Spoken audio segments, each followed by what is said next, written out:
Welcome back to Minding Our Businesses, where CEO and COO sisters share unfiltered conversation about running 3 companies together and the real life between it all.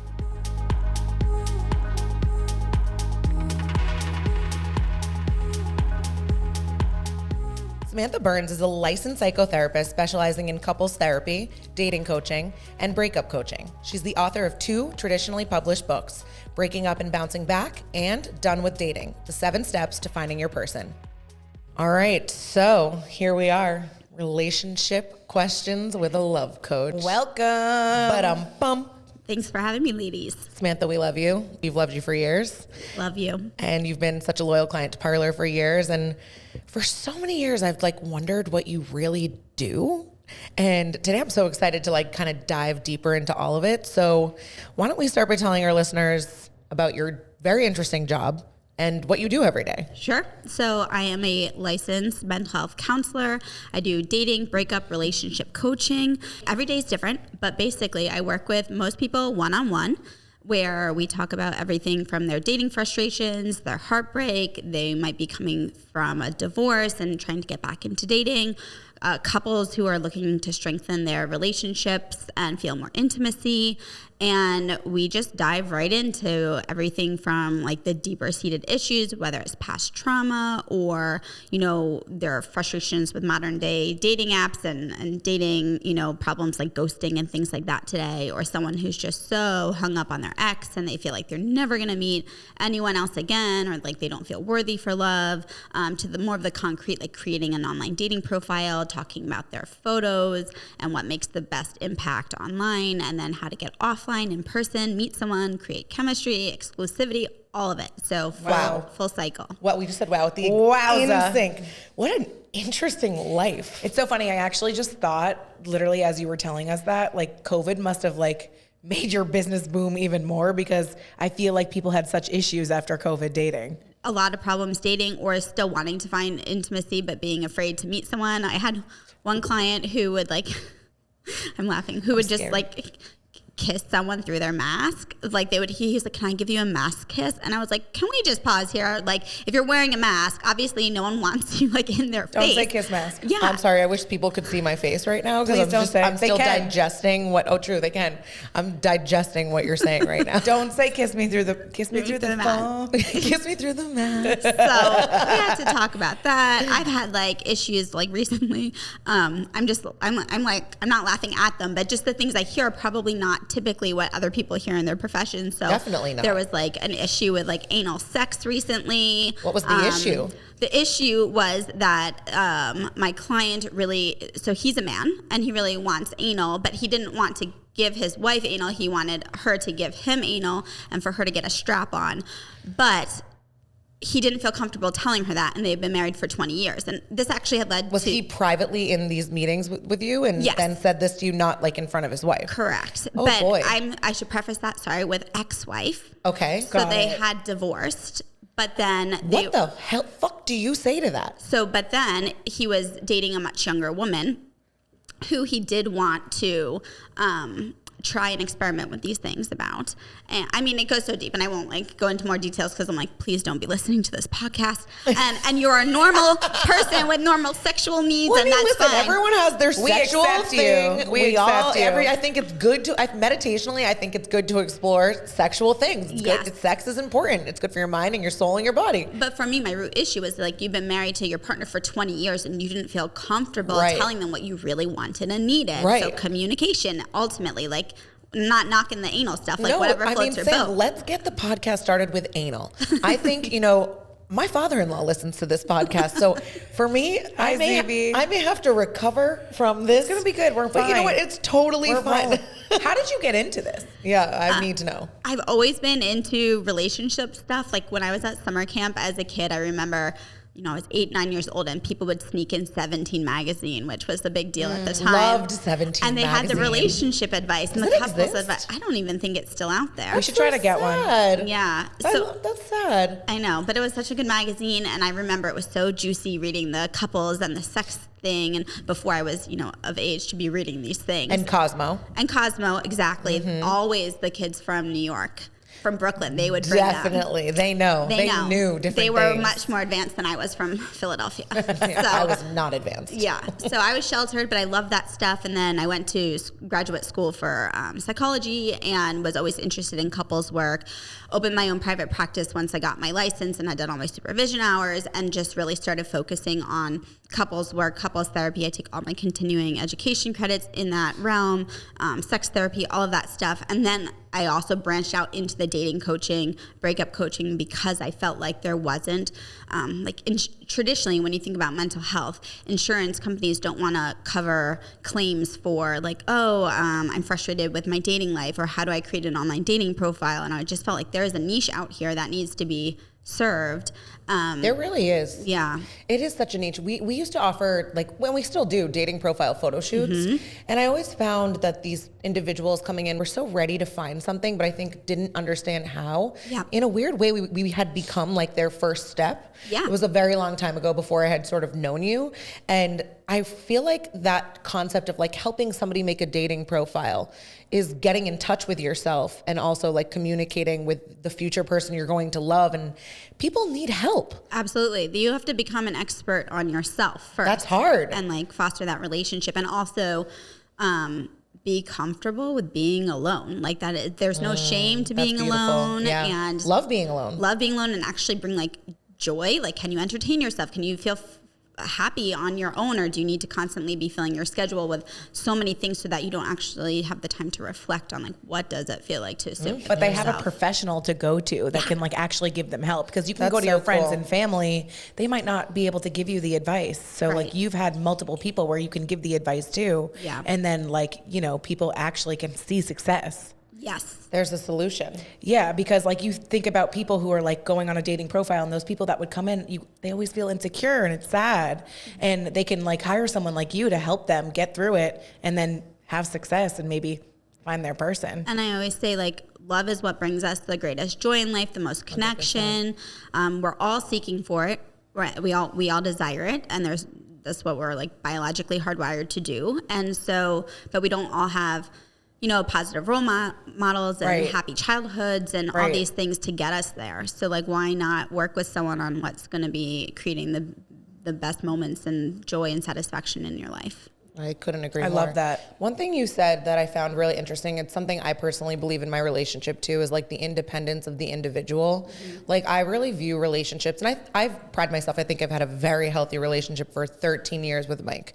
And, of course we fight and we have our moments, and we're human. But I think one thing that we do well, or that I've learned, is that you have to meet the other person halfway as who you are, and one thing, I don't think we need to go too deep into being a working individual and having a love life, because, I think this is going to go in many directions, this conversation, but I do think it's important to have your own passions, your own life that you've developed, and you're so in touch with yourself, and then you meet your partner halfway in the relationship. What do you think about that? I agree. And I think, you do a fabulous job of that. You have so much going on in your professional life. And I think whether it's a traditional job that brings in income, or you could call it a passion, a hobby, but ultimately a purpose. I think as an individual, you need purpose. Mm-hmm. And if you don't have purpose and you look to your partner to provide your total emotional well-being, your happiness, your life satisfaction, that's going to crash and burn, because someone cannot be responsible for the weight of your happiness and your emotional well-being all of the time.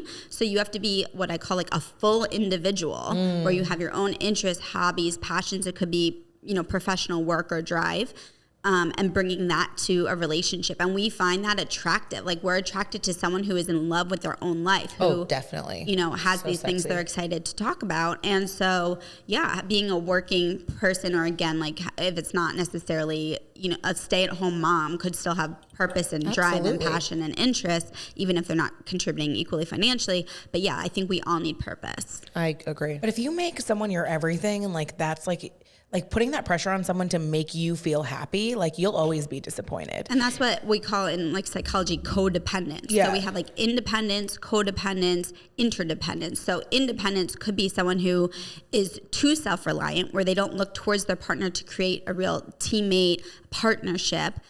Codependence is where you look emotionally for your partner to fulfill and meet all of your needs, and you put pressure on them to like make you happy. But interdependence is what we're striving for, which is you have that healthy balance of partnership, but you can take control of your own emotional state. If somebody's listening right now and they sort of feel like they're in that codependent state, what's something you would say to them as a first step to sort of get away from that? Creating purpose, right? So you have to have a goal or something to work towards, and it could be small. It could be like going out for a walk every day. It could be exercise. It could be artwork, like whatever, getting in touch with yourself, a hobby, like investing time in that. Maybe say for 1 hour every day, I'm going to do whatever this goal is, just to start creating your own sense of individuality. It makes me think of the game, you know, like I don't know how you feel about these things. You know, I've never talked to somebody like you who like actually has the answers. I just make these things up. But like, I think the game's important, you know, like playing hard to get from time to time. I don't know if that's a big no-no in your world, but I think it's important to like sometimes be available, sometimes to not. So I feel like it's not sexy for me if Mike's always available to me, or if like he always is like at my beck and call. Like I want him to have his own life, and I think he likes that about me too. He definitely does. He certainly has his independence. So we could dive into this for like hours, which is what I do. So that is actually related to like attachment styles and attachment theory, which we can talk about. But what you're highlighting, I think, is the idea of like mystery. What is my partner You say everything better. What is my partner doing? Well, this is what I do. She's a therapist. She's a psychotherapist. But so like, what is the mystery? What's my partner doing? And I always say to my clients who feel the need to like drop everything to text back the person that they're newly dating, especially, I say, finish your workout, finish the episode of whatever show you're watching. Like, it's not playing a game. It's just saying, I'm going to put myself first, and I'm not going to drop everything for someone else, especially if I've never even gone on a date with them or met them. We're just texting. I'm probably a product of my environment of thinking that is a game. True. Like truly too, like over the years. Well, everyone. Yeah. I mean, Carly's statistic, but probably 99.9% Carly's statistic's a thing. 99.9%. They probably answer right away, and they're like, Always. I used to do that for sure. And it's very unattractive to the person they're dating because there's no mystery unattractive to there. me. I wouldn't like that. And also the other thing I say that I was looking for, like someone with a backbone. So like, I didn't want someone to tell me yes all the time, especially when I was being a brat, because I feel like I could take advantage of that or walk all over you. I need someone with boundaries who can like call me out when I need to be. And I think that's important for a lot of people too. That is like the most valid statement I've ever heard in my life. That's one of the things I love most about Mike, is that he will put me in my place. Yeah. And I feel that about the closest people in my life, just in general. Joe, well, everyone thinks Joe's so nice and so quiet, but like there is a point where he puts you in your place. Stop talking. Yeah. And I'm like, I want my husband to say like yes to me 95% of the time, but then like 5% be like, absolutely not. You're being ridiculous. And then take me into the bedroom. Okay, my father-in-law. No, but like stop saying father-in-law. Ew. I know he's listening. But the other thing you said about the point is communication, like number one. Like, we were talking about this the other day, but I also was talking to this with my friends, is like, I would never not say something that is on my mind, like in the moment. Like I don't wait 12 hours. I don't wait till it feels right. Well, it's what like, do you think of that? It's like right now I have to say something. I'm Team Carly. That's how I personally am, and it works for me. I'm Team Carly for life. I'm Team Carly. You are Carly. So I think where that comes to, that when we talk about attachment styles, someone who has an anxious attachment style, again, this is like a whole podcast for another time, but someone who has an anxious attachment style, they have a lot of difficulty asserting their needs, asking for what they want, for telling someone what's on their mind, because ultimately their fear is that someone will leave them, someone will break up with them, they feel unworthy, undeserving of love, and so they're afraid to rock the boat. And so communication for these people is very challenging. So that's one thing that I help them with, is gain confidence, assertiveness, and help shift them to what's more secure attachment style. Yeah, no, that does make sense to me. Do you think there's something as like over communicating? Like, do you think that there's such thing as that? Like, I definitely think I might be a victim of that. Like bordering on what the line of like nagging. Yeah. Or, yeah. I actually hate the word nagging, but no, I think you can communicate. But ultimately, when we're saying something over and over again, it's because we do not feel heard by our partner. We don't feel acknowledged or validated. Therapist. Right? So like we're saying it over and over because we're not feeling like they're paying attention, that we feel heard. So it's their fault. It's their fault. 100%. One thing about partners that I think realized is sometimes, or Joe does this, is he'll like kind of keep tabs of things that I did that bothered him, and then he'll blow up in this one moment. Oh, yeah. Yeah. And then he'll be like, this bothered me, this bothered me, this bothered me. And I'm like, how long have you been thinking that? And like keeping a score. He needs to work on that because that ultimately, Listen up, Joe. that ultimately can cause some bigger problems. So that could be just a communication issue. That could be like reflective of both avoidant and or anxious attachment style. It could be a lot of things, but ultimately you want him, the way you model it, to just bring something to you when it's bothering him and say, hey, this is going on, instead of like letting it boil in a pot until it's overflowing. Yeah. And I think ultimately that is one of the biggest issues that couples face. So just in terms of like couples, like what problems are they dealing with and what things are they, communication issues is always at the core. So it's either couples come to me with like lack of intimacy or connection, or communication issues. And obviously communication issues contribute to lack of intimacy and connection. Understood. And so the biggest pitfalls, there's this researcher, John Gottman, and he found these four he calls them the 4 horsemen of the apocalypse. But basically it's criticism, contempt, defensiveness, and stonewalling. So all of these things, stonewalling could be like shutting down, not coming to your partner, telling them what's wrong. Defensiveness is when obviously you get defensive and like shut down or turn it back on your partner when they bring up an issue. Criticism could be calling them names. And contempt is really like resentment and like really like dislike for who they are. Deep-seated. It's so funny. Wow, I'm in deep thought. Yeah, no, it's This is so funny. interesting. Well, no, because I mean, he's right about the things he brings up. I know for a fact because I don't think it's about right or wrong. It's how he feels. Yeah, no, it's just funny. And he should do it sooner in the moment. Right. I like that. I'm like, Mike does that too sometimes. if I'm like, I do this thing where I take all my sweaters off when I get home and put them on the kitchen table chair. Oh my God. I don't know why. Sweater chair. It's just like a Drive thing. me I just like, crazy. it's like when you're about to take your bra off, like I'm just like, oh, put it down. And they pile up. And then I find them on the chair in my room and I'm like, I know he's he gets mad about that. My husband and I are both really messy. Me too. But I like project you are? I'm so Thank messy. you for Thank saying you. that. I'm so messy. Mike and I are both really messy too. Well, so Darren Joe's has spent not. our like pitfall in communication is and I know this, right? I project onto him my annoyance about his messiness, but when I look around the room, it's actually all of my stuff. Me too. Yep. Well, actually, okay, he's going to hear that and he's going to think he's validated. But no, he's a nightmare. You're both messy. And I'm a nightmare. And you both want the other person to be like cleaner or pick up. But Honestly, then I'm jealous. Good for you guys because I live with someone who's not messy, so I get in trouble. Yeah, but getting in trouble, but then he probably cleans up after you. Yeah, he I wish does my things. husband cleaned up after me. We love you. We have a good accountability. I do apply work things at my home life sometimes, like with communication. Like accountability is important to me. Yep. So Mike and I have very split delegation on the house chores. I don't do the dishes. I've never done a dish in my house, and I will not do a dish. Yep. If it is sitting in the sink and he didn't do it, that bothers me. Yeah. And it will, like at work, accountability bothers me.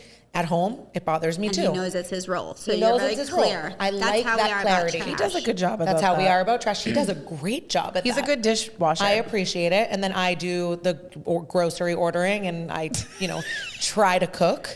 I try really hard. He hates my cooking, but I think that line is important of communication well, too. who's the delegator, or do you have that in like a mutual I'm discussion? gonna have to ask you to answer that for yourself.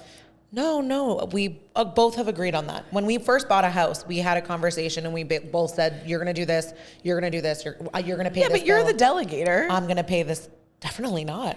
He tells you he's gonna do the dishes. When at the beginning, this was a very long time. That doesn't even make sense. No, this was a very long time ago, this conversation, and it was carried into our new home. But no, see, like per the conversation about 95% to 5% of being told what to do, no, I'm a strong woman, but Mike is no bitch. Oh no, I don't think he is, but I don't think he cares. Like he'll do whatever. No, he definitely I'm the delegator. He will not get the groceries. I do the groceries. I think Joe likes that about me though. Like we're super opposite. But I think he puts you in your place. Yeah, he's not like a baby. Like he'll be like, no, but like I'll be like, this is what gives me anxiety. Can you do this? He'll take it on. This is what he wants me to do, and I forget to do it. Well, when we first got our house, this was a conversation because I was like, it was becoming a fight, like repeatedly. And I was like, I can't fight with you about this. And then I realized very quickly I could apply my work concepts to my home life. And I was like, you know what? Well, why don't we just split everything? And then that carried on from home to home, and it's helped us. It's like a big trick because you can fight about those dumb things. Yeah. And they can spiral. Well, once you are in partnership and you live together or you get married, you so have many of your kids. issues are also like roommate issues. So Oh my they're not God, even yes. romantic issues, they're roommate issues, but then the roommate issues impact your intimacy and your romantic issues. Because you get so angry. Yeah. And you hold on to it. I And always- it's like, how do you deal with it? I always tell people like wait till you live with that person before you're like getting married, because that takes like a second to get used to. Yeah, I It's just bought different. my husband for his birthday a bidet. Oh, we have Rachel a bidet. has one. And it's been life-changing for our marriage because it cuts the bathroom time in half. I'm sorry that I said this out loud. No, Wow. that happens to But everyone. I we have totally two get kids, that. so I'm like, get out of the bathroom and help with the kids. Well, and yeah, So, he likes to like take a long time. Joe and I used to have one bathroom in our apartment, and We was had like, one bathroom too for a long time. I was like, we will never have one bathroom again, ever. Like, I need to go in the bathroom when I want to go. Yeah. Yeah, and I mean, he's entitled to his long poops, but I get it. The bidet is a help. It's so little helpful. things that just Little like, help. yeah, I wish they we get you there. discovered this like years ago. Let's talk I about, love a bidet, let's honestly. talk about the passion. You Oh, brought, I just wanted to say something about the bidet. what, tell us. I just wish every household had one. They should be a staple. They should I just don't come get with that. the Do you guys house. want to move to Italy? Well, no, that's why I don't get why Europe like has so ahead of us in that way. And like even in Thailand, like when I went on my honeymoon, we stopped on the side of the road and like they only use water. And then I was like, wait, why do you want like all those crumbles? Like, of course, the water is better. Don't. Did you know? Here's another question. Did you say crumbles? Yeah, we This all could also know be for what a your crumble feels listeners, like. But, and this is off topic, but did you know that some people wipe standing up and some people wipe sitting down? Whoa. And I did not. I have not thought of that. It So I did blew know that, my mind. but I can't tell you. I stand which up. one you are. You're a weirdo. What you do it I sitting? sit down. I didn't So even I know fully it existed. stand up, You got. but my- So did your parents raise you that way? I definitely can now think of Michael Rubin standing up to wipe himself. So now I'm thinking, yes, maybe. My Joe sits down. See, I'm a sitter. My husband's a stander, and until this stand up. relationship, I didn't even. It never crossed my mind that there could be something. So when I first saw him do That has that, never crossed When my I first mind. saw him do that, I was like, "What? yeah, I well, think that's my how I felt about you kids- standing. Doing?" I Rachel, try they're gonna not to kill let us. Mike see me wipe. I mean, I've seen a lot of things. I don't like him to see me wipe. Yeah, except when he's showering and I'm in the bathroom, it's like, Well, yeah, of course. But like, I would always prefer him not see me wipe my butt. We Like have that- no boundaries in our house, so I can't. Is that I like a don't- trick? I don't- I mean, he's seen me give birth no, and poop I on a table. don't have so boundaries. It's more just like, She's gonna be considerate. yeah, Yeah. I'm like, Yeah. do you want to see this? Some people are very formal about that. I've talked to so many people. Like some people will absolutely never even like Definitely not fart in formal. front of their Oh, I fart partner. on him. We've met people that were like, you don't fart? He the other day literally, what is it called when is it a Dutch oven? Oh, yeah. He Mhm. Dutch He ovens puts me. you under the blanket. And he does this thing where he knows it's coming my way and all of a sudden we'll go into hysterics, like laying in the bed. And like then He's all of a sudden I gross. get like a wave, like it slaps me in the face. No, there is no formality Yeah. in my house. Just sometimes I don't want him to see me wipe my butt. So should we segue this into, well, how do you then keep the passion Please. alive? Yes, well, That's that's what a you great said that, and I was segue. like, I want to talk about that. Because you're Dutch ovening on one hand, which Yeah, honestly yeah. creates like laughter and like intimacy and companionship on one level. It's so true, actually. It does. But then, like, do you want to then sleep together or I like still be wanna intimate sleep and with make him. out with him? Yeah, so that's I great. always want to make out.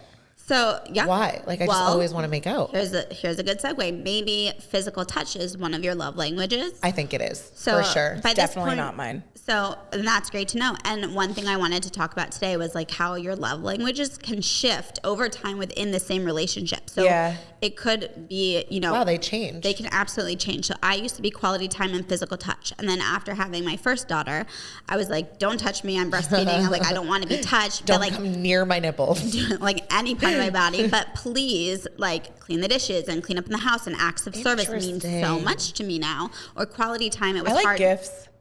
Carly. Like- Well, hence though your point about like communication, because then you have to be able to be like, I feel like I've changed a little bit. This is how you can help me. so and then you'll love this. Everything comes back to mindfulness, right? 100%. So like, unless you know within yourself that your love language has shifted, you're just walking around feeling disconnected from your husband or resentful. You don't know what's different. But to tune in, ask yourself, oh, like I really don't want to snuggle anymore, but like I really want a special gift, or I really want quality time, or I really want him to praise And me. it's not a physical, like sometimes he'll just, because he works in overnight, so he'll come and he'll be like, do you want a coffee? Like those type of things. Like Yeah. I love that. Very thoughtful. I love those like you thoughtful just moments. slapped our audience with a really big a big thing. Yeah, the mindfulness piece. Unless you're in tune with yourself and how you are changing, and then take responsibility and accountability to communicate your changes, your mindset, your mood, your needs to your partner. Like, they can't read your mind. But they're a not lot of in your people body. have trouble communicating. So I think that's where probably. Well, I love, though, that practical application of where to start. Like, I think that's so important when listening to a podcast, because sometimes I think there's like these concepts that are so abstract, and it's like, what do you do with that? Yeah. But it is so, like, I am not one to preach about meditation or mindfulness. I mean, I talk about it a lot because I believe in it, but I do think it is the smartest place to begin in understanding what is that feeling. Yeah. And I felt what you said just now when you're like, I'm just walking around feeling something without mindfulness. If you're not in touch with what that feeling is, how could you ever communicate? Well, you have to it? get to the core issue. Yeah.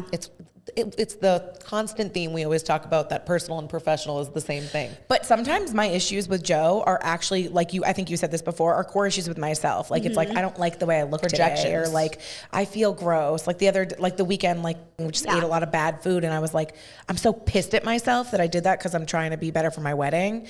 And then I was like, caught myself like being rude to him, and I was like, it's not you, I'm so sorry, it's me. Yeah. Like, as long as I can recognize that moment, I feel better. And here's the thing, when we don't take care of our own physiological needs, so sleep, exercise, right? Like, Selfish. but like, you have to be like, oh, I'm sorry I just snapped at you. I realized I only got like 6 hours of sleep last night. Or sorry, I just like snapped at you. I didn't get to exercise today, and I have all this pent up energy. So it's like being mindful of what's going on in your body, because we are like, we're not robots. We don't feel the same way every day. We don't eat the same things every day. We don't, you know what I thought was so interesting? I found out that more of our serotonin, which is responsible for like depression and or happiness, is produced in our gut and can be impacted by like our microbiome and our foods than in our brain. I've heard that. That makes sense. And so, taking accountability for like our bodies, and then being able to communicate that to our partner. And so going back to the spark, Yeah. what is, like, when somebody asks you, how do I keep that spark alive? What is your number one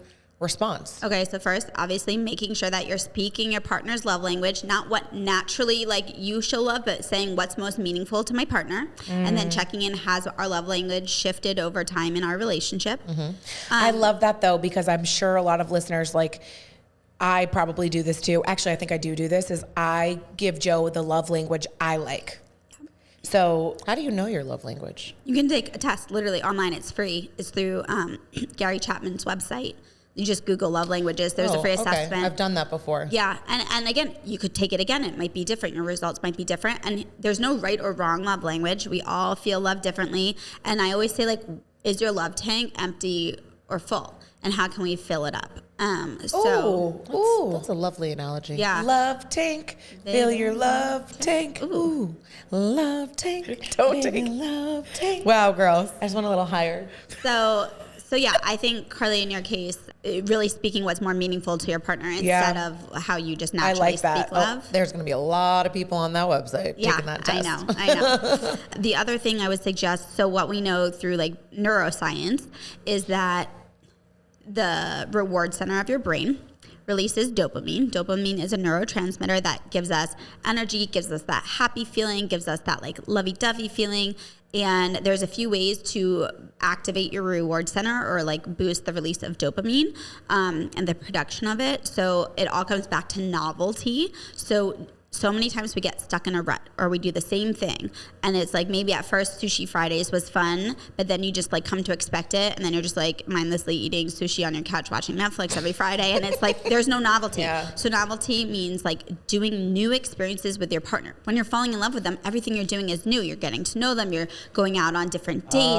There's so much to learn. So new dates. So whether it's new restaurants, whether it's, so also exercise activates the dopamine system. So like going on a hike, going for a walk, exploring a new city, but basically new experiences can really get you out of a rut and help keep that passion alive. What an answer. I love that answer. Yeah, neuroscience. That's so true too. Like, I mean, I've been pregnant for 2 years straight. Yep. And, you know, we had a lot of new experiences, and then all of a sudden I have, you know, a small baby, and then a little bit of a more difficult pregnancy, and there's not a lot of new experiences happening for us right now. I was in the same boat. I had like, for like 3 years was like pregnant, breastfeeding, pregnant, lost the baby, pregnant again, like all that stuff. So I was just like, this is something and communication is key. So basically I felt like prior to having kids, my love tank was like overflowing with my husband. Just like we had a really happy marriage, super in love, like obsessed with each other, like best friends.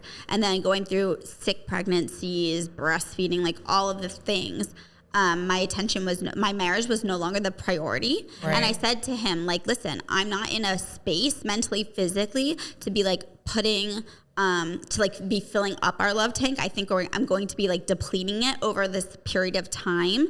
But like, I feel like we have a solid foundation where I can do that. And then when like I wean from breastfeeding or we're like through this chaos, like we can rebuild, and like we're in the rebuilding stage right now. And, but the fact that I could like identify that and talk about that, and both of us, if he was like, I'm not okay with that, or like, I need to feel like more of a priority, if he had any objections to that, we'd work through it. But he was like, I get it. We're in survival mode right now. Like having kids is like shaking everything up. I love him. So healthy. So yeah, and so now, you know, we're like reinvesting into the marriage. We've instated some like date nights and some different, you know, some things like instead of just like watching TV, or he works a lot, so he's like working after we put the kids down. Like we're like, okay, 3 times a week, like let's just climb into bed together and like have some pillow talk and just like snuggle and unload about our day. The little things. The little things. Yeah, well, like in this phase of my life right now, I think that I think we're doing okay with what we have on our plate. Yeah. But like it does come down to those little rituals that are nice for us. Like when we get in bed, for us right now, it's like we meet each other around like 8:30, 9 o'clock in bed, and we like try to watch one show together. Yeah. Because the day is busy, and we try to have dinner together every night, and we have breakfast together every morning. Amazing. Yeah. So also quality time. So if that's your love language, spending that uninterrupted, undivided attention time together, that's wonderful. Yeah. But just the fact when you're feeling, people say, well, what happens if there's no intimacy, or what do I do if I'm disconnected? Just acknowledging the disconnection, like with your partner in a conversation, creates connection, because they're talking about the dissatisfaction or disconnection. They could say, yeah, I'm feeling that too. And then you could say like, I still love you. But wherever the conversation goes, just having that conversation. It requires work. It doesn't just happen. It doesn't happen, but just like care. the conversation, then hopefully, right, if you have a partner that cares and is also like able to connect with you, that creates connection, and you leave that conversation even without any solutions to like how to fix it. You just feel like, oh, I feel heard, I feel understood, I feel connected to my partner in our disconnection. You talked about like doing new things together, experiences, like doing a new city, dinner, etc. What's your advice to people who like feel like they're the initiator? Like it's like I'm the constant person being like, let's go to dinner here. Yeah. Let's go to this. Let's do that. Like, do you think that's okay? If you're not resentful about it and you like to plan, totally fine. If you're growing resentful, you're like, oh, he doesn't put in the effort, or she never does this, or doesn't initiate, communication's key. Go to your partner, say, hey, I realize that I've been putting in a lot of effort to this. It would be really attractive to me, or it would be meaningful to me, or I would really appreciate if you could plan the next 3 dates. Like that. This is also like one exercise I've given couples. I'll have them create like a date night jar, and they each write maybe like 5 to 10 suggestions. That's and then they put them in the jar, and then they just pick randomly from the jar. The rule is if you pick your partner's date and you don't want to do it, you cannot moan and groan or complain about it. You have to do it with a positive attitude. So good point. Yeah. So it's just Love like, that. so you pick out of the jar. You don't have to think about what you're doing. And maybe, you know, you pick it on Wednesday night so you know what you're doing on Saturday together. Joe asked me to go to arcade this weekend. I love arcades. Skee ball. Literally love it. We love I like arcades. the one that goes in a circle, and then you have to like stop it on the.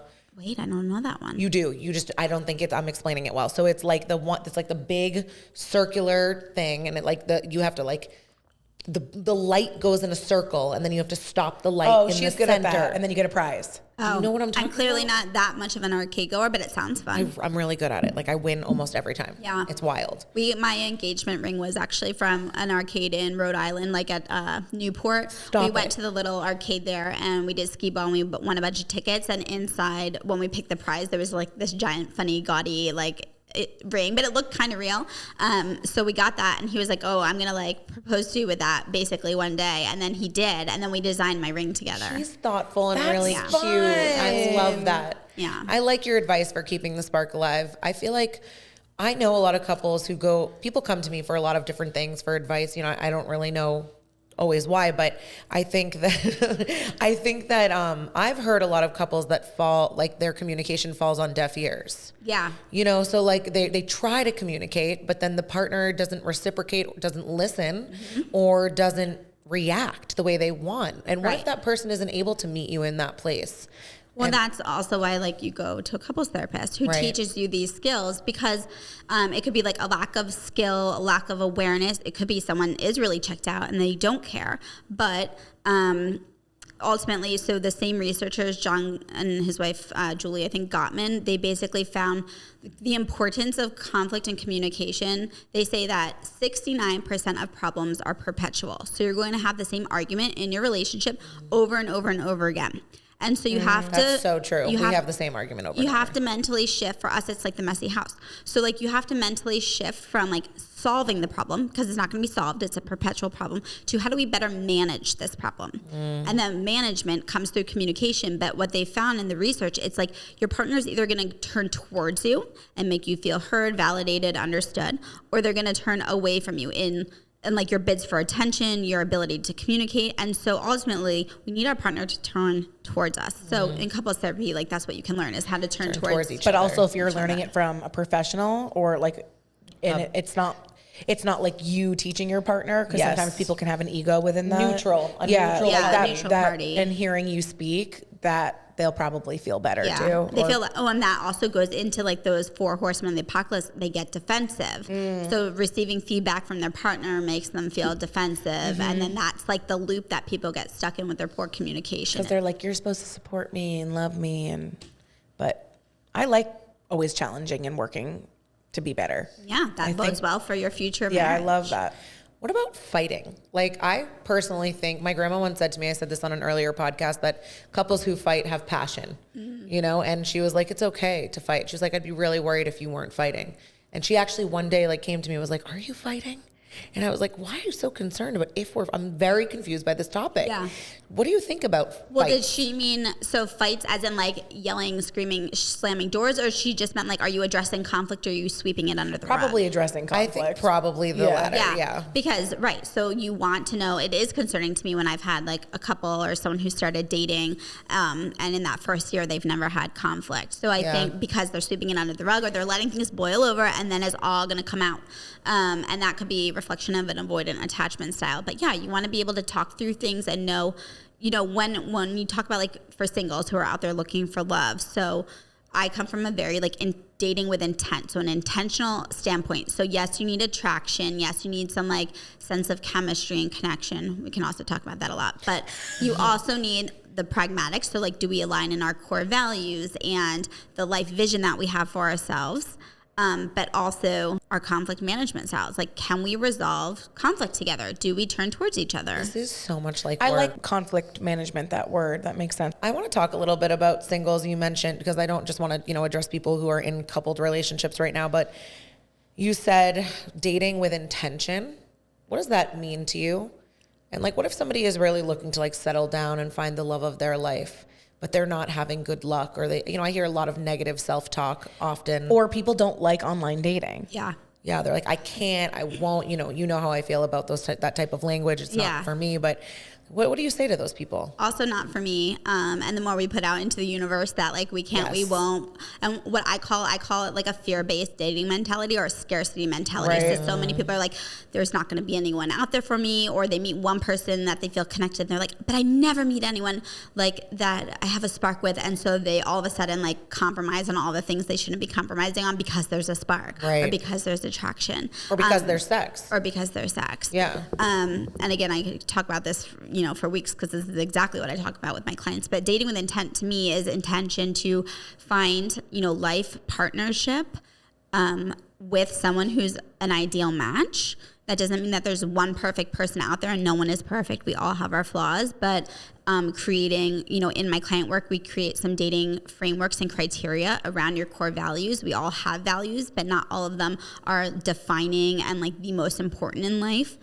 Sometimes people meet someone and they choose them because they're physically attracted to them, or, they like the same music, or they're in the same friend group, but that won't get you like long-term and longevity, successful happiness. So the pragmatic side of dating is the values. So different values examples could be like whether or not you want children, how do you want to raise those children, family values, work-life balance, or just like professional drive, life goals, environmental stuff like recycling? People care about their carbon emissions and their footprint. What about politics or your sexual preferences? So all of these things are important. It's important to become an expert on yourself, know yourself. Of course, we discover parts of ourselves in interpersonal relationships. That is so important, everything you just said, because people search their whole lives to find the person for them, their soulmate, which I am going to ask you, like, what's your version? Like, what does that mean to you? But like, if there's like values that don't line up, like it will never feel right. Like, for example, like I'm Jewish and I want my kids to be Jewish and Joe's not. And we had to have that conversation early on before That was hard for you. before we carried on. And he was like, I don't care. Like, I'm good with it. And like, that was it. Like, we've never had that conversation I love again. that you had that conversation. Oh yeah. No, like, and that was pizza like, bagel. That was like 2 years into our relationship where I was like, should we go further? Because like, I'm not going to go further if it's not right for you, because this is what I want and that's what I believe. And so I would coach my singles who are starting from scratch, like right there. If he said, you know what, that's a deal breaker for me, I can't have Jewish babies, then you would be like, holy shit, I just dated someone for 2 years of investing love and commitment and finances and care into this person. So like, I have my singles talk about ultimately those deal breaker core values within like the first like 1 to 5 dates, so that they're not investing any more time. I was younger. Of course. Like I was like, I think I was 24. In your 20s, you're not thinking about dating with intent. You're just thinking about you meet someone and they're cute and messing you hit it around. off. And I've known them Which since is high okay school. too. I think that's fine. But when I got, because I'm 2 years older than him, when I got a little bit older and I was like, I'm Really getting thinking about older. settling down. Yeah, and like I was never the person that needed to date around. It's like I knew who my person was when I met them, and then I was like, I'm gonna have this conversation, and we did, and it worked out well. But I do feel like people forget about that portion. Right, but let me play this out. Let's say someone is not okay having Jewish babies. So then at that point, this is where I find my clients. They either feel like they've invested so much and they love this person, so they're going to stay. And then they end up resentful later on when they actually have the kids, and they think their partner is going to change and they don't. And that creates resentment and leads to divorce or a breakup. But had he said, you know, he didn't agree with what you wanted, then all of a sudden you might feel like you have to break up. And then what happens is you're like, how do I trust my own judgment again? How do I trust my intuition that I thought that was my person? So then there's all this healing work that has to happen to get you in touch with yourself, and then more conscious, intentional dating early on. Yeah. Wow. I secretly knew he wasn't going to care, honestly, but we've had like mini convos. Right. And so this is why.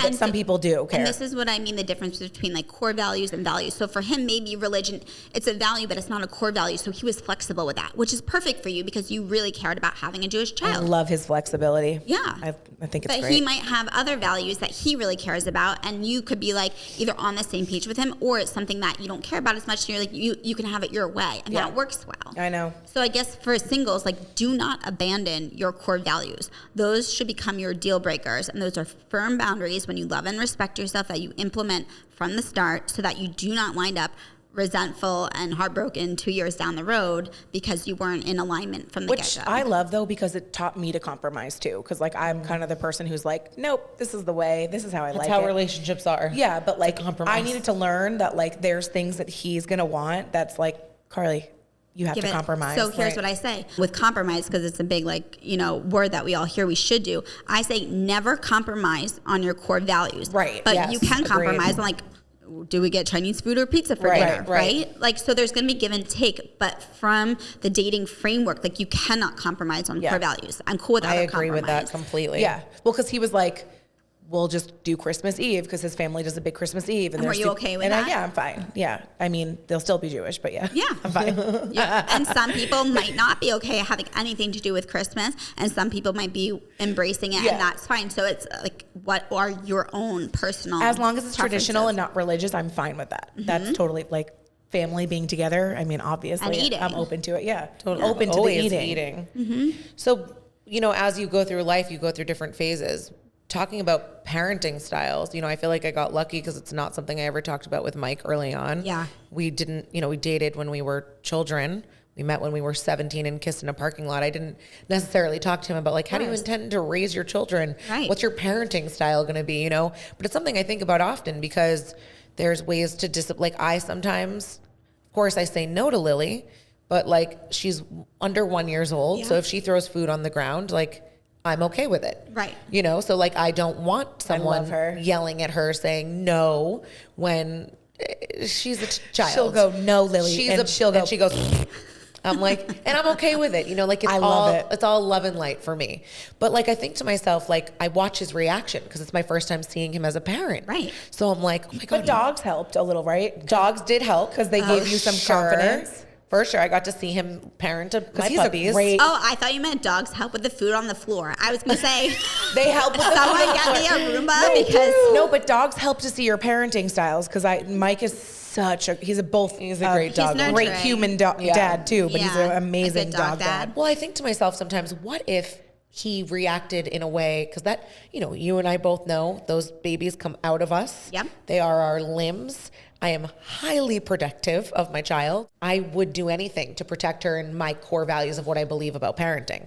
I intend to raise her in a certain way. Of course, he's my co-parent. I respect him, but Right. I have certain lines. So like, what if he reacted in a way that I didn't agree with, and I communicated that, but he just disagreed, but we're finding this out with a child. right, and you haven't before. Yeah, what do you do? Well, hopefully you have the foundation of the relationship where you are like care about each other's opinion, can turn towards each other so that you can talk through this. Yeah. I know for me also, I never thought I wanted kids, and here we are with kids.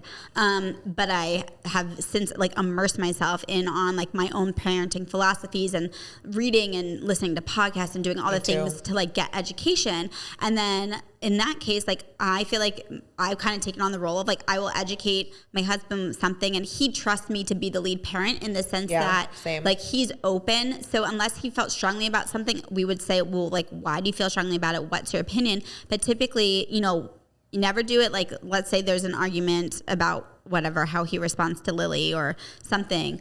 Not in that moment, but like later, away from the child, that's when you can sit down, cool, calm, collected, and have a conversation about it. And like maybe you say, hey, I've done some research, and this is what like the experts say is the best approach. Right. Like, can we talk about it? Wouldn't you kind of see red flags though? Well, I wonder. I don't know. I mean, Earlier on. I feel like some people ignore red flags. Well, what you would do, Yeah. you know his background, and you know his family, and you know his True. childhood experiences. I've and taken note. And all of those contribute to who the person is. Like I have a friend who married someone who had he had a lot of like physical abuse and trauma in his life. So that can, like research says, like can go two ways. Like they can become an abuser themselves or not. And in his case, he so consciously does not want to be that parent that is something they're very aligned on. So even before they had kids, they've talked about like how to avoid those things or how do they want to raise a child together. So you have to have some like emotional intelligence and again mindfulness and talk through it. Yeah. Isn't it funny though? Like I do watch how he reacts to things, and it is the same way as me, and it makes me fall more in love. Yeah. Babies have I think a lot of people are like, well, I think people are worried like, what will babies do to my marriage? Or I've never wondered about that, but then you fall deeper in love too. So that's like a happy side effect of babies. Happy side effect, but I will also pose. So for me personally, becoming a mom has been like the hardest thing for me. Tell me about that. I want to know about that. Well, yeah, because you said your core values you both didn't want kids? We just like, we were both so career driven and focused that it was like a kick the can down the road. Like maybe if we want kids, we'll talk about it. But like I just couldn't fathom my life with kids at the time. Then we got older. We spent more time in our relationship together. And then like we hit a point and I'm like, I checked off a lot of my career boxes. And I said, okay, well, I guess if we're going to do this, like now is the time. Right. I'm getting older. Like, are we going to do it? And we decided to go for it. Obviously, you can't take that decision back. But it was hard for me because I, very much lost my primary sense of identity, which was like a worker and, a business owner. And because, we had a pandemic child. My child turned 1 and the world shut down. No one was leaving the house. We lost our child care. That's a tough age for a baby to turn 1. Yeah. So a tough time for a baby to turn 1. So I I couldn't work. Everything just revolved around the kid, and it was a really hard challenge. I was also breastfeeding and I had weaned. So there was a lot going into it. And one thing, and this comes down to communication, I realized I was feeling kind of like resentful or angry about some things in terms of child rearing, not specifically about like how my partner was responding to my kid, and he's like a wonderful father, but just in terms of like the messy house and the responsibility and the mental load and all of these things. So I came up with this analogy that I thought he could really relate to, where I said, I prior to kids, I felt like we were on like an all-star basketball team, and we were like the best players, and we were just like in sync and in the zone and just like amazing. Slam dunks all over the place. But then since having kids, I feel like there was this shift where now I am a coach, and I'm not just like a coach. I'm like the angry coach yelling at you're now still the player, but I'm the coach. You're literally a coach. I'm the coach. I'm literally a coach. Yes. But like the dynamic has shifted where we're no longer like teammates slam dunking in life, like killing it. Like now all of a sudden I felt like I took on this extra responsibility who I have a kid, and I'm also telling my partner what to do. That's the mental load piece. And again, there's so much awesome research for listeners if they're a parent and they feel like they're taking on too much. There's this really cool cartoon about mental load and what that means, and show it to your partner and have a discussion about that. It will like strengthen your relationship so much. But so I went from like being now the coach, like calling the shots for like my kid and as well as my husband, and I didn't like that. So I don't want to be an angry coach. So I told him that. And then like we've talked through it so much, and it's been wonderful for our relationship. Well, what a beautiful analogy too, because I felt what you felt by you explaining that. You've developed really strong communication skills in your marriage and your relationship. That's really what I hear too. Because the way you just said that, I was able to understand that you just felt like the responsibility was too much on your shoulders to carry the family. Yes. And he must have reacted well to that. And it wasn't like you were attacking him. No. You just said, this is how I feel. And like his response, right? Like, it's not that he's a very involved dad, but he brought up points like he's doing a lot of other things behind the scenes, like financially to support our family. And I get annoyed because I'm like doing the dishes, but he's also like on the back end, he manages, like he pays the bills every month or like whatever it is. So he's still doing things, and I don't necessarily see them because he handles that part of the mental load. So part of it was also he wanted to feel acknowledged and seen for his contributions. They do want to feel acknowledged and seen. I've noticed that too, because like I do get into those. I'm so strong that sometimes I also am like, are you even doing it? Like, what are you doing? Like, he's like, I'm doing this. And I'm like, oh my God, I'm really grateful. I'm really grateful. Thank you. I'm sorry. And my husband's love language is words of affirmation. So he like needs and craves praise and acknowledgement to fill up his love tank, and just like, thanks for being an awesome husband, thanks for being a great dad. It doesn't have to be like over anything specific, but he feels loved through affirmation and praise. I love the love language thing. I'm definitely making Mike take that test tonight. I want to know what his are. I think I know. He like gets so mad at me. I don't give him massages. I just like, I'm so tired. I feel like I need to know what his love language is right now. He wants a massage all the time. I'm actually going to scratch his I'm going to do Joe's too, and then I'm going to DM you and tell you what it is. Okay. I'm sure she's going to be waiting. You're going to be so excited. I'm like laughing because I'm like, you're so pregnant right now, and just like wanting a massage. And that's what I'm saying. I'm like, I can't. I can't physically reach you. I want to talk about like soulmate. Like, that's a good topic. How do you know? Like I hate when people say when you know, because like I say it too. So I'm saying I hate that when I say that. Do you believe that? So I want to validate for every listener, like we each have our own experience, and it's not the same for everyone. Some people do have the, it's a soulmate connection, and that's wonderful for them. Other people struggle to know, or maybe they have a harder time trusting their gut or their intuition, or maybe they start off confused. Attachment styles play into that, and I help my clients figure that out. Sometimes some people say, there needs to be like chemistry and passion right away. Other people say, it was a slower burn, or I was friends with this person for 10 years before it turned romantic. So there's no right way or wrong way. I love that. I have like over the years developed more of like a spiritual, I think, practice and connection. And like on some level, I feel like Darren, like my husband, is my soulmate in the sense of like a soul connection. Like we travel through like time and space and dimension together. Like I feel like I've just known him in other capacities outside of this physical life. So that for me, when you say soulmate, like I feel it on like an expansive universal level, which I know sounds kind of woo-woo, but I know you get it. I feel that in my heart. Yeah. So if you don't feel like, this is my soulmate, or I don't just know, and that's freaking you out, don't let it. Like everyone has a different experience, and it's okay to not have that like extreme clarity. Can I answer that for you? Or extreme, extreme clarity like early on. I think you should have clarity obviously before you walk down the aisle with your partner, but some people just get that feeling like viscerally from the first date, which I would actually cause you to say like, wait a second, let's pause and slow it down. But some people, it comes with time. I didn't know at first. Like Mike and I met at camp. he was at the all boys camp. I was at an all girls camp, and he was at Hofstra, and I was going to Hofstra. He was 2 years older than me, and someone introduced us.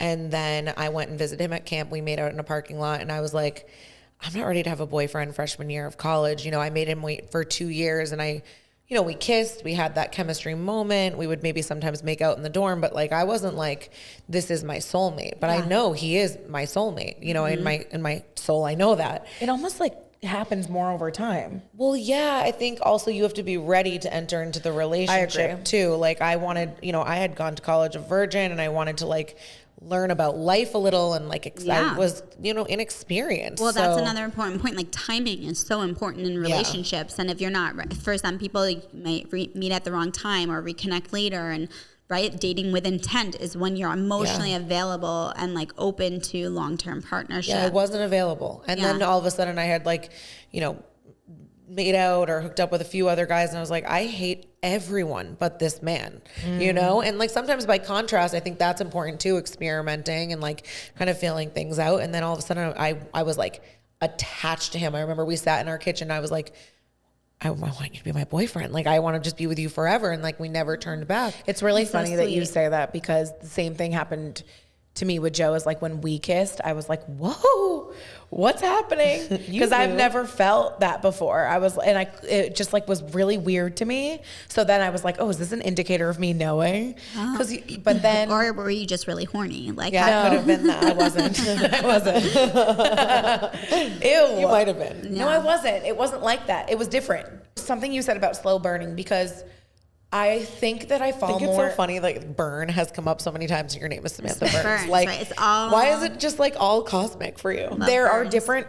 Was I talking to you about this? Is like, I don't remember, but it's like you start dating, and like I have this love for Joe. Then we moved in together, and I had this like deeper love for Joe. Then we got dogs, and I was like, oh my God, I really love you. And then we got a house, and then he proposed. Like, it's like growth. all these growth moments where I felt he was more my person. And I felt like a lot of the things we said today, like, because I put in the work of communication, and there's definitely things we can work on, like, we get better. Yeah. You know? I think that's great. And I think it's important too for people to know, like, there's different kind of phases in your relationship. Yes. So when you're first falling in love, and this is the biggest pitfall, people love the honeymoon stage because, well, you're literally love drunk. We know that there is a neurochemical cocktail of like hormones in your brain causing that lust feeling. So don't confuse that honeymoon stage with love. Yeah. It could be falling in love, but it's lust, and it's because of the dopamine and the oxytocin and the serotonin and the norepinephrine. We even know through brain research that parts of your brain in that honeymoon stage shut down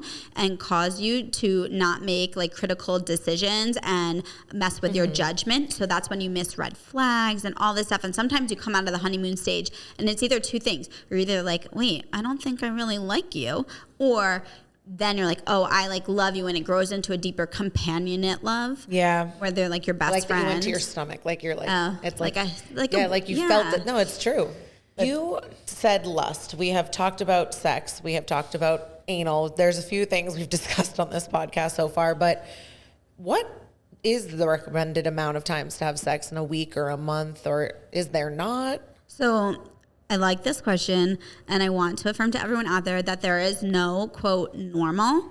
It's more so like, are your needs being met in the relationship? So there's hot people, cold people. We all fall on a spectrum of just in terms of like frequency that we want sex, not even to talk about like the type of sex, but just like the frequency that we crave it. So like hot couples could be like someone who needs it or wants it once a day.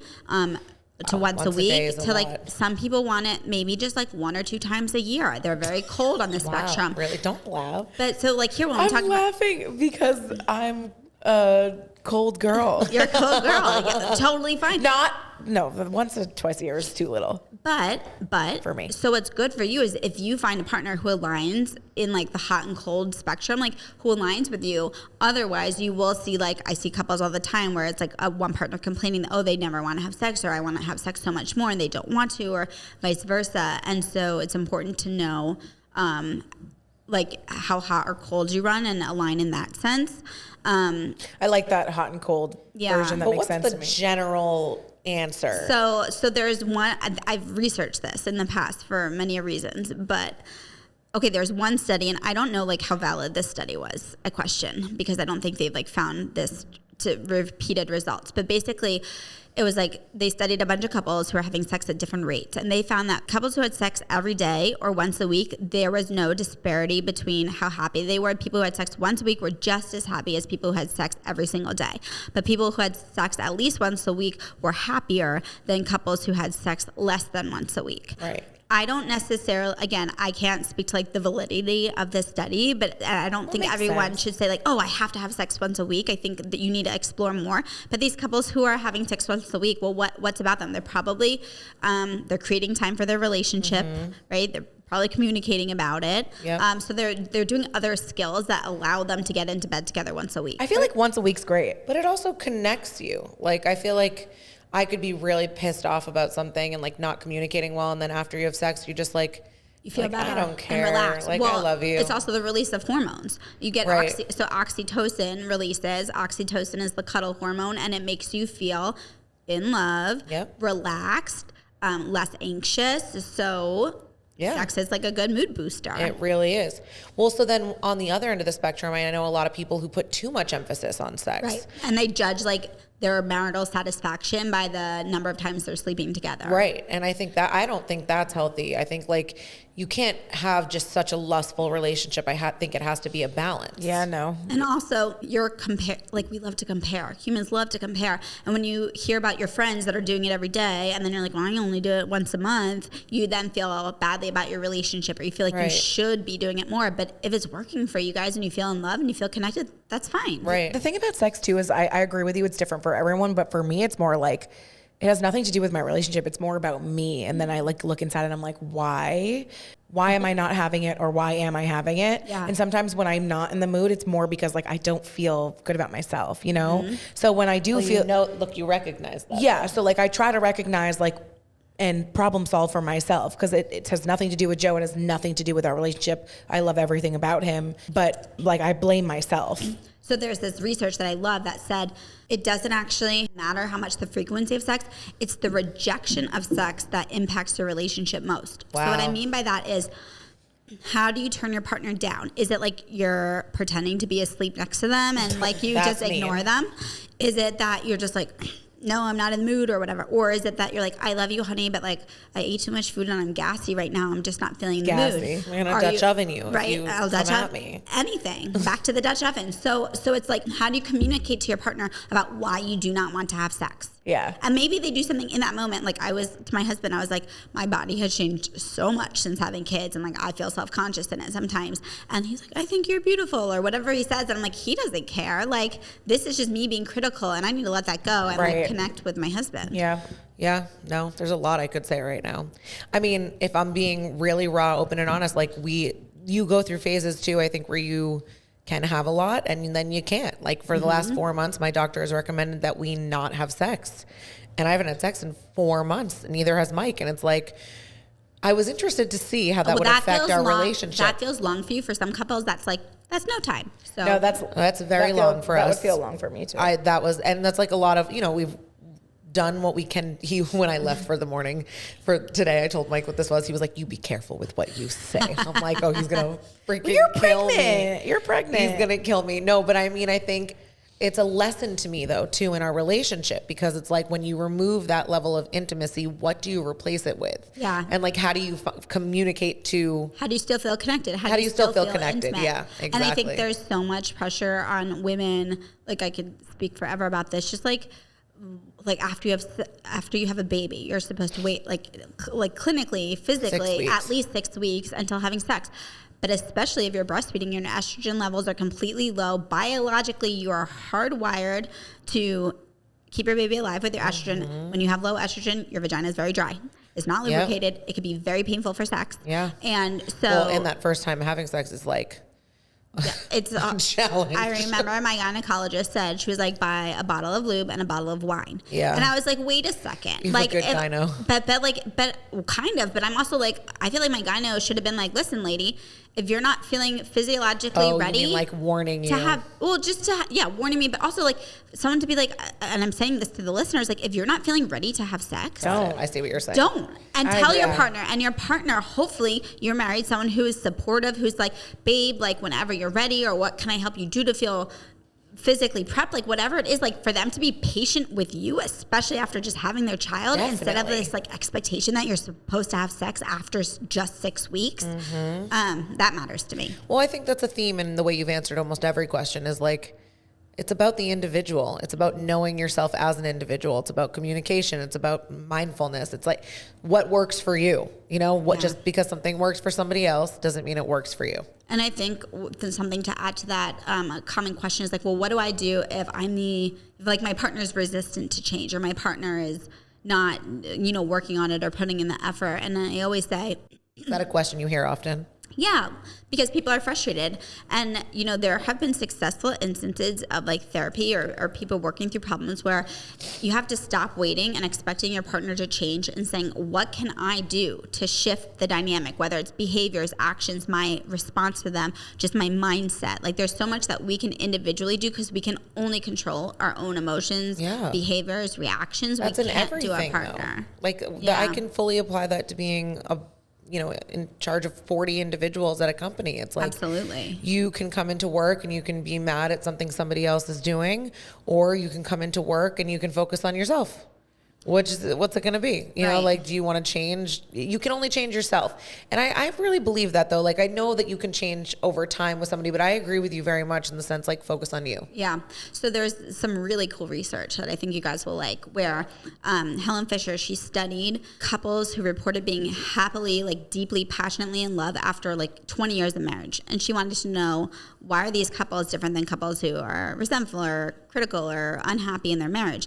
And they put them in a neuroimaging scanner, and she basically found 3 things. The first was the ability, these couples had the magical ability to control their own emotions. So that's kind of like what we were just saying, Rachel, like you can only control yourself. So they have emotional regulation skills, which you can learn and work on and improve. They also had the ability for empathy. So empathy is putting yourself in your partner's shoes. It's not sympathy or feeling bad for them, but it's putting yourself in their reality and their emotional reality. And like someone's emotions aren't up for debate. They're justified to feel any single way that they want. And the more you try to tell your, like when you tell someone they're being crazy or overreacting, does that ever help them feel calmer? Right. No. I literally hate that. Yeah. I hate that so much. So empathy is being able to like respect your partner's emotional reality and experiences and just kind of like validate them, but not change their emotions. So empathy. And then there's something called positive illusions. So positive illusions are being able, this is like a hard skill, I'm closing my eyes right now, I'm like trying to get myself into that mindset.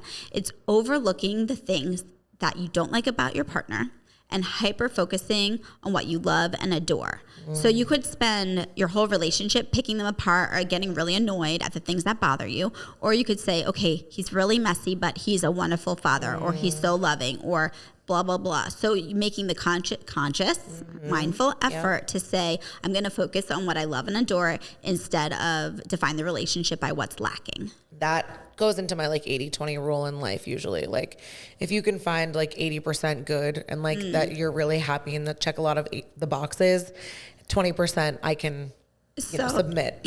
I love that you said that. Also, I'm not going to act like I'm perfect. I'm a nightmare. Definitely not. Yeah, like me too. It's not like he found someone that's like perfect, like never making mistakes. Like we both make mistakes, and that's why I feel like But that's beautiful that you said that, because so many people point their finger at the other partner and wants to like change them, fix them, instead of kind of say, how am I imperfect? Right. But I love your 80-20 rule. In my book, Done with Dating, I wrote, if you like 80% of someone's profile, you like 80% of what you've learned about them, go on the date with them. Right. Because there's always going to be things that we don't like. That's no one good is advice perfect. for dating. Yeah. I agree. I actually find that in this generation, I think people write each other off much more. Not only write each other off, but like single advice, my biggest issue right now is people saying, oh, he's not a good texter or she's not a good texter. We cannot make a decision to go out with someone by like their texting capabilities. Some people have the written word of Shakespeare and they're wonderful. They're hilarious and they're good at banter. Other people still today use texting as just like logistical communication to make a plan and then meet in person. I prefer people not to answer my texts. I'm like, don't text me. So many people rely so heavily on text. I don't even know why I just went on this tangent. No, it makes sense because I brought up this generation. Oh, yeah. I think this generation is used to things being quick. Like even look at the transition of Instagram to TikTok. Yeah. What's required is that you get a message across in 7 seconds. So I find that their brains are being rewired to immediate status, but they're also satisfaction. There's so much comparing with TikTok, Comparing. with social media. But like even in jobs, I find that the younger generation is constantly like, they usually ask me to move up faster, or they usually ask for things quicker. And I'm like, oh, sweetheart, like you are so far from that. You have to put the work in. Like, I need to see it. Which is so funny coming from you because you're still very young in comparison. My husband works in corporate America and he's like always complaining about like millennials, Gen Z is like always just wanting to write exactly that, like move up the ladder. Yeah, needs quickly. Tons of praise and affirmation and just like constant reward for like doing their job basically. Yeah. And I get that. And people kind of want that in dating too, you know, like people just want to know, they need a lot of attention, a lot of affirmation, a lot of like quick instant responses. And my whole thing is like people want, sometimes my clients will literally have full like multiple day, all day long text communication with someone before they've even met in person. I say we need to slow down. We need to, you know, say that there's enough going on, you know, just like free-flowing enough conversation where like, yes, I want to go out with this person. If you're not sure, do a phone screen. Actually hop on the phone with someone for 10 minutes. It's romantic. To see, you know, is there a connection? Yeah. Then you go out. Then you make a plan to go out. You don't need to text every day. Leading up to that, you confirm and then you meet in person. If you like each other, if there's chemistry, if there's some of these shared core values, then you can start slowly building some of this text communication. But you don't need the like, good morning, beautiful. How's your day going? Like, you just, it's too much online virtual communication. Like, build connection in person. Look into someone's eyes. Like, get offline, meet in person. Which is why I think a lot of my friends during COVID is like, we all met our boyfriends either at college. I'm 29, some of my friends are 30, but like after COVID happened, they felt like they were home for 2 years, like couldn't meet anyone. So that's when online dating happened and people were like getting very virtual. Yeah. So now that it's obviously COVID's over now and people are getting back to it, it's like meet people. I'm so glad COVID's over. I know. I love to hear you say that. I know, but people are still online dating, but like not wanting to meet in person. Yeah. So it's like, I don't know. It's funny to hear There's that. been shifts, and I think there's some things in life that can be affected by whatever generation is up next. And then there's some virtues that just can't be, like patience and being willing to look for quality. Have either of you online dated? I met my husband online. Yeah. I've never dated. You met me so early. Yeah. I've never dated. I've never before Joe, I was like bumbling. Yeah. I was so bad at it. Like now the stats are in. So like the number one way singles meet today is online. Online, yeah. And the average American single is on an average of 3 apps. Wow. Which I think it's probably easier instead of just like going out on a bar and being like, this person's cute. It's like, well, I coach my singles to date multiple people at a time and to have multiple conversations. Yeah. Of course. People have very different perspectives on this. I would like not all, especially for people with an anxious attachment style, I don't want all of my clients putting their eggs in one basket and their world revolving around one person. I think that's great. Have they texted me yet? What are they doing? Again, the mystery. It's like, go do your workout. Go like, you know, cook a meal. Have your pick. And then you have your pick. That's like Charlotte people. When she's single. Remember that episode when she goes and she starts dating like 5 guys at once? Yeah. So I actually have a rule of 5. So I don't have a lot of rules when it comes to dating. I have suggestions, but my hard rule of 5 is you can only be communicating or like have the potential to date 5 people at a time, 5 or less or fewer. So like 3 to 5, actually not just 1, but 3 to 5. That means you could be in any stage of the I should even back up. If you swipe right on someone and you match with them, you have to have the intention to actually message them. That's going to be like earth-shattering for some people. A lot of people use online dating today as an ego boost where they're just like swiping left or right as entertainment or to like get the validation that they're attractive. There's a human there. There's a human there. So if you swipe right, then you are expected to message them. And then when you message them, so that starts the talking to phase. So basically anywhere from like initial messages to getting offline to going on a first few dates with someone. If you're on a first few in-person dates with someone, that doesn't mean you're exclusive. Never assume exclusivity. And then you can keep talking to people. And then over time, eventually, yes, you have to put both feet and both fingers into one relationship, get offline, like have the conversation, Right. stop swiping. I don't know why I put both fingers. It just made me laugh. Right? Well, because it is, because everyone otherwise is swiping. Put your fingers in. Yeah. So basically 5 people at a time max. Otherwise it's too overwhelming. You can't even keep track of who you've, said what story to. So it could be a lot, but basically 3 to 5 people. And then when you firmly rule someone out, you decide you're not interested in them. They have core values that conflict, whatever it might be. You literally unmatch them on your site or just rule them out. And so that opens a new slot. So you can always have 5 slots Interesting. open. That's a cool thing to think about. Yeah. That's probably what I would do. So, on this topic, sometimes people go deep into their marriage or their relationship and, well, mainly marriage for this question, and they find things out about their partner and this other individual isn't willing to communicate, or they don't have the same parenting skills, and then they end up, filing for divorce. Mm-hmm. How do you help couple? I mean, this is a really big question. Or contemplating it. How do you know, A, if you should get a divorce? Yeah. Or B, how do you help someone through that? Right. Or break up, I guess, too. Breakups or divorces. Whatever. Divorce The or whole topic. Yeah, how to leave a relationship. Well, I mean, that's ultimately what couples therapy is. People are coming in to work on something. My job is to hold hope for my clients and help them feel motivated and inspired depending on what the issue is or where they're unsatisfied. I usually say for the next 3 months, I give this relationship 3 months while we work together and sort things out. Don't make any rash decisions to leave. That's especially true in the cases of infidelity. I get a lot of those. I did my master's thesis on counseling couples through an affair and gender differences and infidelity. So I say don't make any rash decisions. Let's be committed to this marriage or relationship for 3 months, and then based on what we learn and uncover, we can either strengthen the relationship and hopefully work through it and come out as a better couple, or you break up or go through divorce, but with peace of mind, because we will have worked through the issues and ultimately decided you're better to go your separate ways, but you'll feel better about that decision because you put in that effort. And you'll decide together, you'll be a part of that decision. Yeah. I really hate when someone makes a unilateral decision to break up or divorce without talking to their partner, because to me that means they are not communicating about whatever the issues are or their concerns are and haven't really shared with their partner just how much is impacting them. So for me, that's a big red flag. And when someone has just broken up or divorced out of the blue because they haven't been working on it. Yeah, that's interesting. I had a conversation with a friend recently. I think I probably now gave poor advice. I was like, watch Eat, Pray, Love and go on an adventure.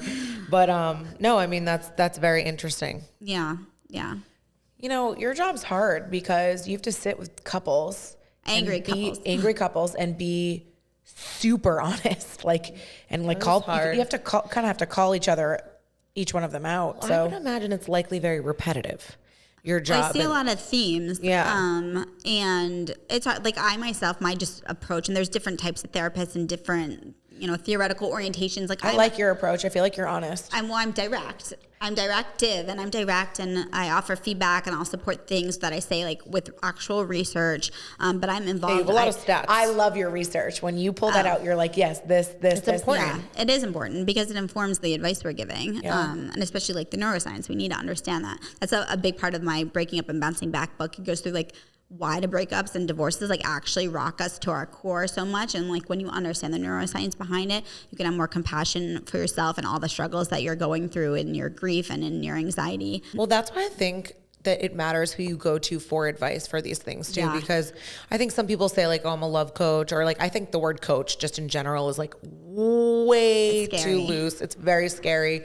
When I hear people say, oh, I'm a business coach or I'm a life coach, I'm like, show me your resume for that job. Show me your life, because I need to see it.